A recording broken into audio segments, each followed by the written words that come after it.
उमर अब्दुल्ला जम्मू कश्मीर के सीएम तो बनने जा रहे हैं। क्या उमर अब्दुल्ला जो है वो जम्मू कश्मीर के आवाम के मसलों को हल कर पाएंगे?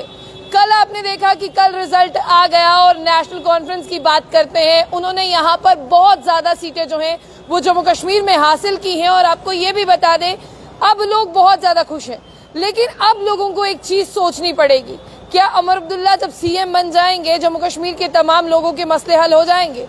क्योंकि आपने यहाँ पर देखा कि सबसे ज्यादा पावर जो है वो लेफ्टिनेंट गवर्नर मनोज सिन्हा के पास है। तो ऐसे में सीएम जो है किस तरह से आपके मसलों को हल करेंगे, इसीलिए ये खबर बहुत ज्यादा जरूरी है। क्योंकि कल खुशी का दिन था तो तमाम लोगों ने खुशियां मनाई। तमाम वैली की अगर बात करें, वहां पर भी जश्न का माहौल था। जम्मू में भी जो है आपने देखा कि ढोल नगाड़े बजाए गए। अब सोचना क्या है, जिन भी लोगों ने वोट दिया था अब उन लोगों को ये सोचना पड़ेगा कि सरकार तो बन जाएगी, क्या सरकार वो काम कर पाएगी जिनके लिए तमाम लोगों ने वो वोट दिए हैं? क्योंकि यहाँ पर रीऑर्गेनाइजेशन एक्ट के बाद बहुत सी चीजें जो हैं वो बदल गई हैं। सीएम के पास अब उतनी पावर्स नहीं है जितनी पावर जो है वो लेफ्टिनेंट गवर्नर मनोज सिन्हा के पास है। लेफ्टिनेंट गवर्नर मनोज सिन्हा के पास तमाम डिपार्टमेंट है, तमाम लॉ एंड ऑर्डर मेंटेन करने की पावर्स हैं और तमाम ऐसी पावर्स हैं जो सीएम के पास नहीं है। यानी अगर उमर अब्दुल्ला जो है वो सीएम की कुर्सी पर बैठते भी हैं तब भी वो आप लोगों के लिए वो फैसले नहीं कर पाएंगे जिस फैसलों का आपको इंतजार था।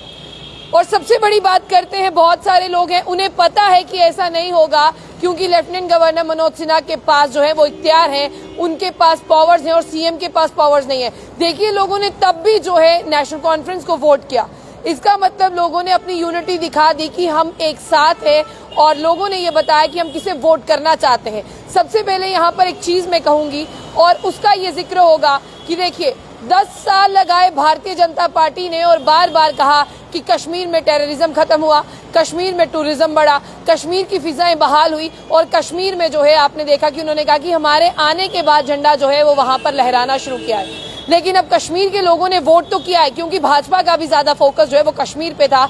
अब लोगों ने वोट किया, लेकिन लोगों ने दिखा दिया कि उन्होंने किसे वोट किया, क्यों वोट किया और किसके लिए वोट किया। ये भाजपा के लिए एक बहुत बड़ी सीख जो है वो होने वाली है। अब यहाँ पर आप तमाम चीजें सुनिए। रीऑर्गेनाइजेशन एक्ट 2019 की बात करते हैं, यहाँ पर तमाम पावर्स जिस तरह से उसकी बात करें रीऑर्गेनाइजेशन एक्ट के बाद, लेफ्टिनेंट गवर्नर मनोज सिन्हा के पास है इतनी पावर्स की अगर मैं बात करूं वो सीएम के पास नहीं है। और आपने देखा कि यहाँ पर आर्टिकल 370 को भी एब्रोगेट किया गया और कहा गया सुप्रीम कोर्ट में कि ये टेम्पररी था, इसे जम्मू कश्मीर से आज नहीं तो कल खत्म किया जा सकता था। अब यहाँ पर सबसे बड़ी बात बनती है, जम्मू कश्मीर के लोग जो है वो स्टेटहुड का इंतजार कर रहे हैं। क्या उमर अब्दुल्ला सीएम बनने के बाद और नेशनल कॉन्फ्रेंस और कांग्रेस की गवर्नमेंट बनने के बाद स्टेटहुड कितनी जल्दी मिलता है? लेकिन फिलहाल आपको ये समझना होगा कि जम्मू कश्मीर में नेशनल कॉन्फ्रेंस और कांग्रेस की जो है वो गवर्नमेंट होगी। और उसी के साथ साथ जो रीऑर्गेनाइजेशन एक्ट कहता है वो क्या कहता है, आप सुनिए। रीऑर्गेनाइजेशन एक्ट कहता है कि सीएम से ज्यादा पावर जो है वो लेफ्टिनेंट गवर्नर मनोज सिन्हा के पास है। और लेफ्टिनेंट गवर्नर मनोज सिन्हा क्या क्या कर सकते हैं उसके बारे में सुनिए। रीऑर्गेनाइजेशन एक्ट ने उन्हें ये इख्तियार दिया है कि तमाम एरियाज, चाहे वो पुलिस के हो, चाहे वो पब्लिक ऑर्डर हो, चाहे वो जमीन के इख्तियार हो, वो सेक्शन 53 रीऑर्गेनाइजेशन एक्ट कहता है कि ये सारे लेफ्टिनेंट गवर्नर जो है वो मनोज सिन्हा के पास है। अगर उमर अब्दुल्ला को कोई डिसीजन भी लेना है एज ए सीएम तो वो अपना डिसीजन नहीं ले पाएंगे। वो अपनी बात, कोई भी नया कानून, कोई भी नई चीज, कोई भी नया इख्तियार, कोई भी नया मिनिस्टर, कोई भी नई पावर जो है वो कह सकते हैं, वो कंसीडर कर सकते हैं। और लेफ्टिनेंट गवर्नर मनोज सिन्हा उनकी बात को सुनेंगे और उनकी बात को सुनने के बाद अगर लेफ्टिनेंट गवर्नर मनोज सिन्हा को लगेगा कि हाँ ऐसा करना चाहिए तो वो चीज हो पाएगी। अगर उमर अब्दुल्ला चाहेंगे कि वो as a CM, as a उनकी गवर्नमेंट है, उन्होंने इतनी ज्यादा सीटें लाई हैं, वो ये डिसीजन ले ले, तो ऐसा नहीं हो पाएगा। अब आगे चलते चलते मैं तमाम लोगों को इस चीज से भी जो है वो रूबरू करा दूं। देखिए, ये सारी चीजें जो है वो उनके पास है। और जिस तरह से इंडियन सर्विसेज की बात करते हैं, एंटी करप्शन ब्यूरो जैसे डिपार्टमेंट की बात करते हैं, ये सारे डिपार्टमेंट भी लेफ्टिनेंट गवर्नर मनोज सिन्हा के पास है। और किस चीज का इख्तियार होगा सिर्फ आप लोगों को ये समझना है। यानी जो आपकी चुनी हुई गवर्नमेंट है ना, उसके पास लिमिटेड इख्तियार होंगे। यानी देखिए, आपने इस गवर्नमेंट को चुना है, लेकिन अब से ही चैलेंजेस शुरू होते हैं। आप लोगों ने वोट दिया, दे दिया, गवर्नमेंट बननी है वो बन जाएगी, लेकिन अब केंद्र में बैठी हुई जो सरकार है वो जम्मू कश्मीर की चुनी हुई गवर्नमेंट को किस तरह से काम करने देगी ये देखना होगा। क्योंकि अब ये जो है ऑपोजिशन में जो बैठे हुए लोग हैं वो भी चीज़ों को अपोज करेंगे। अगर जिस तरह से बात करते हैं ऑपोजिशन भी यहाँ पर इस समय स्ट्रांग है। और जम्मू कश्मीर की अगर तमाम सीटों की बात करें, जम्मू की सीटों की मैं बात करूँ तो यहाँ पर भाजपा विजयी रही है। कश्मीर की सीटों की बात करें वहाँ पर नेशनल कॉन्फ्रेंस विजयी रही है। लेकिन रियल पावर जिसे कहते हैं ना कि असली ताकत, वो असली ताकत अभी भी लेफ्टिनेंट गवर्नर मनोज सिन्हा के पास है। और lieutenant governor Manoj Sinha Jammu Kashmir UT के लेफ्टिनेंट गवर्नर है और तमाम अगर चीजें देखें तो इख्तियार में नहीं है।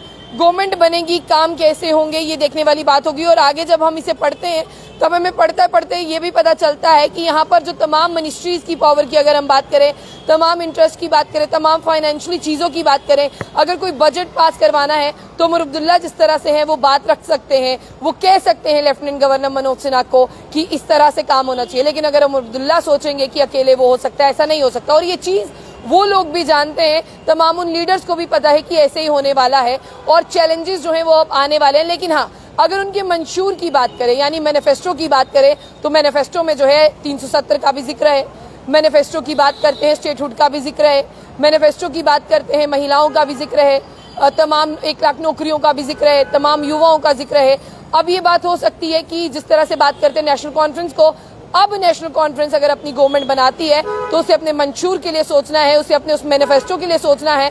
हाँ, मैनिफेस्टो जो है वो चीज़ों को पढ़कर बनाया जाता है, पढ़ लिख कर तो उन्होंने बनाया ही है वो चीज़ें, लेकिन अब वो जनता को क्या देते हैं ये देखने वाली बात होगी। जब आप इसे आगे पढ़ते हैं तब आपको ये भी पता चलता है कि देखिए यहाँ पर जो क्लॉज है 53, उसमें ये सब चीज़ें ऐड होती हैं जो कहती हैं कि ज़्यादा से ज़्यादा जो है वो power lieutenant governor Manoj Sinha के पास है।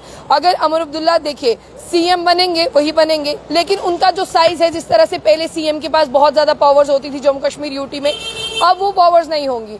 आपने देखा कि लोगों ने 10 साल इंतजार किया, कहा कि हमारी चुनी हुई गवर्नमेंट हो, लोगों के लिए वोटिंग हुई, इलेक्शन कमीशन ऑफ इंडिया ने वोट्स जिस तरह से आपने देखा कि यहाँ पर वोटिंग हुई, वोट पड़े, काउंटिंग हुई, उसके बाद में जीते। लेकिन हाँ, अगर नेशनल कॉन्फ्रेंस की बात करें ना, उन्होंने भी कभी ऐसा नहीं सोचा था कि हम इतनी बड़ी लीड से जो है वो जीत हासिल करेंगे।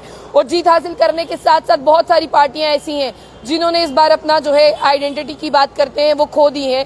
और बहुत सारे लीडर्स ऐसे हैं जिनका कैरियर जो है, पॉलिटिकल कैरियर जो है वो दांव पर लग चुका है, क्योंकि अब चुनाव जो है वो 5 से 6 साल के बाद में होंगे। और जिस तरह से आप देखिए 5 से 6 साल एक बहुत बड़ा गैप है किसी लीडर के गायब रहने के लिए, और उसके बाद जब वो इख्तियार में आता है जनता उसे कैसे देखती है।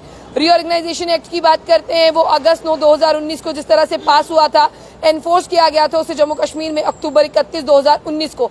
इससे तमाम जो है फंडामेंटल राइट्स हो, रीशेप हो, जम्मू कश्मीर का स्ट्रक्चर हो। जिस तरह से आपने देखा 5 अगस्त 2019 के बाद जम्मू कश्मीर एक अलग यूनियन टेरिटरी और लद्दाख एक अलग यूनियन टेरिटरी बन गया है। यानी अगर वो सीएम बनते हैं, नेशनल कॉन्फ्रेंस और कांग्रेस की गवर्नमेंट भी आती है, तो काम करना बहुत मुश्किल होगा, क्योंकि केंद्र में बैठी हुई भाजपा सरकार है और सबसे ज्यादा पावर जो है वो यहाँ पर लेफ्टिनेंट गवर्नर मनोज सिन्हा के पास है।